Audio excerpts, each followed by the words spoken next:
കിട്ടിയപ്പോ നിന്റെ തന്നെ മാറിയാ നീ മിണ്ടാതി അവിടെ അജിത് മേനോൻ ചേട്ടൻ ഇതിലൂടെ ഞാൻ പറഞ്ഞാണ് എനിക്ക് താല്പര്യമില്ലാന്ന്. പിന്നെ നീ ആരാണ് എന്റെ മേലെ കയറി അധികാരം സ്ഥാപിക്കാൻ? ഇതൊന്നും പോരാണ്ട് നീ എന്റെ വീട്ടിലേക്ക് വിളിച്ചു പറഞ്ഞു അല്ലടാ? ഹലോ അമ്മേ, ഞാൻ നിങ്ങളുടെ ഒരു അഭ്യുദയകാംക്ഷിയാണ്.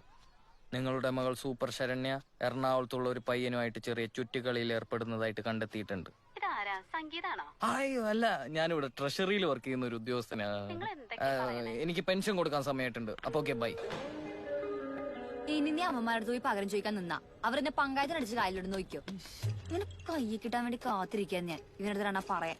എന്റെ ബോഡി ലാംഗ്വേജ് കണ്ടാ മനസ്സിലാവുന്നില്ല. എനിക്ക് എന്നെ കാണുന്ന ഇറിറ്റേഷനാന്ന്. ഇങ്ങനെ ഒരു വിട്ടി. എന്താ മോളെ, എന്താ പ്രശ്നം? സോറി ചേച്ചി, ചേച്ചിയുടെ മോര് മരപ്പാടാണ്, അതന്നെയാണ് പ്രശ്നം. വാടി മിണ്ടരുത്, വണ്ടി കയറും.